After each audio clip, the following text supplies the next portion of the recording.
Portugal heads into a national election on Sunday with a sounder economy than 4 years ago. But the austerity that made it more competitive has led to a mass exodus of youthful talent that will set back the recovery regardless of who wins. Emigration has become a major campaign issue in a tight-fought election race that has no clear winner in view. The opposition has promised to bring back the best and brightest. But with the conditions that caused them to flee seemingly entrenched, notably an unemployment rate affecting 1 in 3 young people and available jobs often badly paid and without firm contracts, that promise will be tough to keep. A total of 485,000 people left Portugal between 2011 and 2014, including almost 200,000 as permanent emigrants, with most aged 30 or under, according to official data. Even as the main opposition socialist candidate Antonio Costa poses with young supporters in "I don't want to emigrate" t-shirts or opens a vote for return portal trying to capture the expatriate vote, many of those who left doubt that Portugal will provide enough well-paid, career-building jobs anytime soon.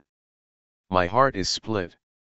I love Lisbon, but I don't see myself coming back in the near future," said 29-year-old postgraduate Miles Rodrigues, who works on a music technology project in Montreal funded by the Canadian government.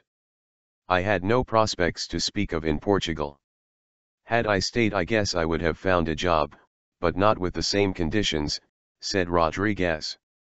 "I'd like policies to change, but realistically I don't expect much from any new government." Net emigration since 2010.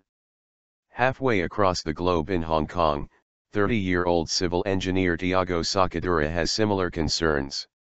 Like many, he'd prefer to live in his sun-kissed homeland with sandy beaches, good food and wine and a laid-back atmosphere. "It was pondering my prospects in 5 years' time that made me leave. I'm always thinking about going back, my friends and roots are in Portugal. But it would mean taking a huge step back in terms of career and pay," he said. He had 2 promotions in the past 2 years and earns about 4 times his last Portuguese monthly wage of €1,300, $1,460, in 2012, still considered a hefty paycheck back home. "The economy is now better, but I don't think the situation will change sufficiently for people to stay. And I don't believe the socialists can make much of a difference," said Sacadura, who describes himself as left-leaning. After years of net immigration into Portugal, EU data shows, the trend inverted in 2010 and stayed that way to at least 2013 when a net 36,000 left. That was the largest outflow in Western Europe after Spain, from where experts say more non-nationals left for other countries. At the height of the economic crisis in 2011, officials in Prime Minister Pedro Passos Coelho's government advised citizens to seek work abroad if they could find none at home. The pragmatic advice upset many, however, and the opposition, which promises to prioritize youth job creation and improve long-term employment opportunities under a plan that is short on detail, has chastised the government on the issue ever since. While unemployment has fallen from an early 2013 peak of nearly 18% to 12%, youth joblessness has held above 30%. Passos Coelho now urges young emigrants to come home, but a government program with that aim has been ridiculed for targeting just 20 people, to be picked next year from a list of applicants with a business plan. Bumpkins no longer. While Portuguese emigrants traditionally used to be unskilled, now most are educated urban professionals. A popular internet caricature juxtaposes the mustachioed, stick-carrying country bumpkin of previous decades with today's hip young man with a backpack full of university diplomas. Both look sad-eyed and worried. The brain drain is also a downer for the economy, entailing hundreds of millions of euros in future lost tax revenues and a general aging of the population that puts additional strain on the pension system.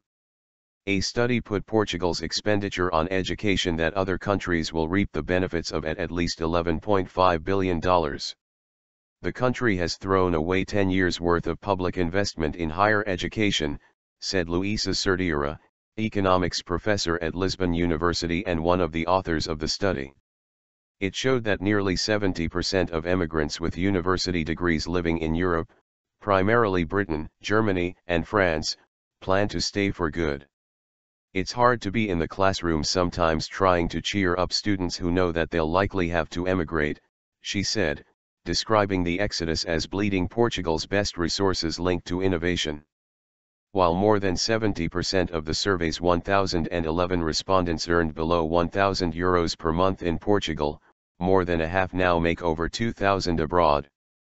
But whereas in previous decades, emigrants sent generous remittances home and had houses built for them in Portugal, now we see mainly middle-class children of qualified professionals, so remittances are no longer important. Building a house here is not a priority, Sertiura said. Portugal's construction sector has slumped 40% since 2010.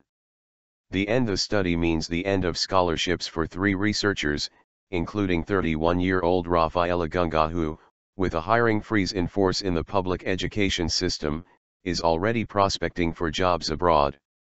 That begs the question whether it's worth investing in our future in Portugal, she said, having seen her previous teaching job in a private university scrapped in 2013.